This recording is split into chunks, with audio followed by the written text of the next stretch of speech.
Assalamualaikum warahmatullahi wabarakatuh. Perkenalkan, nama saya Ilham Budi Rusantoro dengan NIM 17114971114. Di sini saya akan mempresentasikan tentang makalah dan perkembangan bahasa Indonesia. Masuk ke materi utama, yaitu makalah. Makalah adalah tulisan resmi tentang suatu pokok yang dimaksudkan untuk dibacakan di muka umum dalam suatu persidangan dan sering disusun untuk diterbitkan, atau karya tulis pelajar atau mahasiswa sebagai laporan hasil pelaksanaan tugas sekolah atau perguruan tinggi. Makalah memuat dan mengkaji suatu masalah dengan menggunakan kaidah keilmiahan, metode ilmiah, bahasa baku, dan tata tulis ilmiah, dan bersifat objektif, sistematis, lugas, jelas, konsisten, logis, dan empiris. Berbeda dengan tulisan ilmiah lainnya, makalah tidak harus selalu ditujukan kepada kalangan akademis tertentu. Makalah memiliki karakteristik tersendiri. Penyusunan dan penyajian makalah didasarkan pada kajian ilmiah dan cara kerja ilmiah yang didahului oleh studi pustaka dan lapangan. Masalah dan topik dibahas dan disajikan berdasarkan data di lapangan. Data yang digunakan tersebut bersifat empiris dan objektif. Pembahasan dipaparkan secara ilmiah, logis, dan sistematis kepada para pembaca dengan menggunakan metode penulisan yang baik dan benar, guna mencari jawaban mengenai sesuatu dan guna membuktikan kebenaran sesuatu yang terdapat dalam objek tulisan. Oleh karena itu, melalui makalah, kemampuan mahasiswa dalam memahami isi dari berbagai sumber yang digunakan serta kemampuan dalam merangkai berbagai sumber informasi sebagai satu kesatuan sintetis yang mutu dapat diperlihatkan. Lalu, berdasarkan jenisnya, makalah terbagi atas 3 jenis. Yang pertama makalah studi, yang kedua makalah kerja, dan yang ketiga makalah kajian. Secara garis besar, sistematika penulisan makalah terdiri atas 3 bagian, yaitu pendahuluan, isi, dan penutup. Pendahuluan memuat persoalan yang akan dibahas meliputi latar belakang masalah, rumusan masalah, dan tujuan penulisan. Bagian isi memuat kemampuan penulis untuk menjawab masalah penelitian. Bagian isi boleh terdiri atas lebih dari satu bagian sesuai dengan permasalahan yang dikaji. Bagian penutup memuat kesimpulan sebagai pemaknaan penulis terhadap diskusi atau pembahasan masalah berdasarkan kriteria dan sumber-sumber literatur atau data lapangan. Simpulan mengacu pada hasil pembahasan permasalahan, bukan hasil ringkasan isi makalah.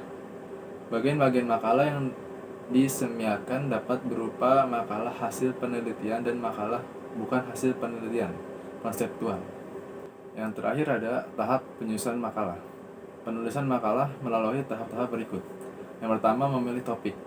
Topik ditentukan yang tidak luas dan tidak pula sempit. Akan menuntun penulis untuk fokus. Sebagai contoh, topik tentang mahasiswa masih luas atau sangat umum. Jika tujuan penulisan memberi gambaran umum, topik tersebut sudah tepat.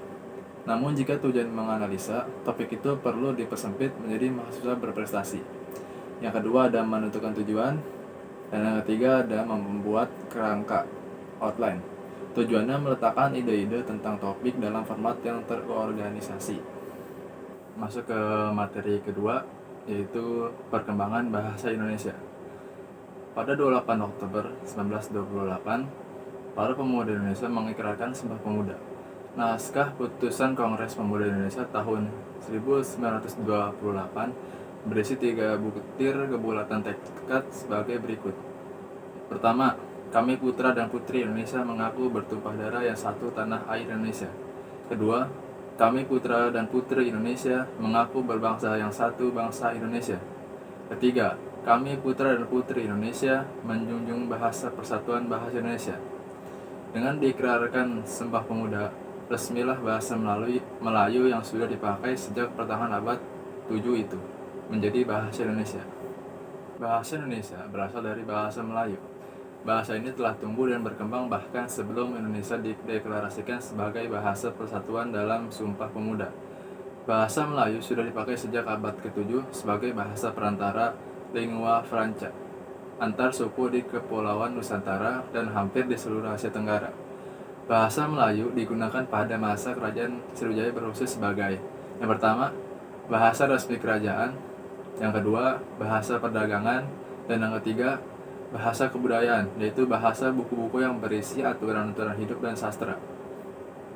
Selanjutnya yaitu faktor penyebab bahasa Melayu diangkat menjadi bahasa Indonesia.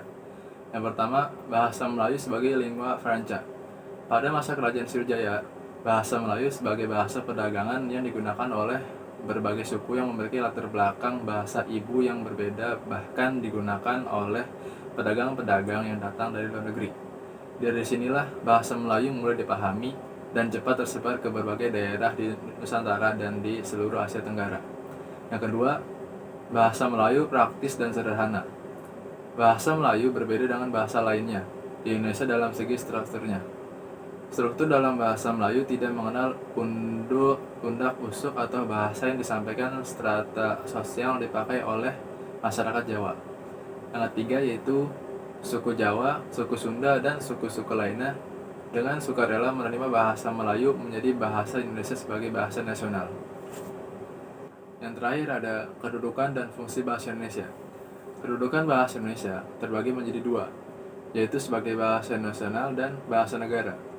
Sebagai bahasa nasional, bahasa Indonesia berfungsi sebagai yang pertama yaitu lambang kebanggaan nasional, yang kedua lambang identitas nasional, yang ketiga alat pemersatu, yang keempat alat penghubung antar daerah.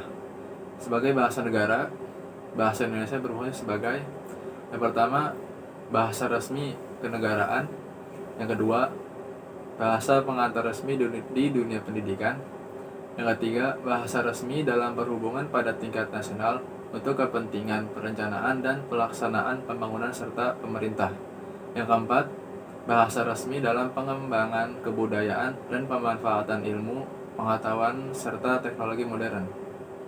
Sekian presentasi yang saya sampaikan. Kurang lebihnya mohon maaf. Wassalamualaikum warahmatullahi wabarakatuh.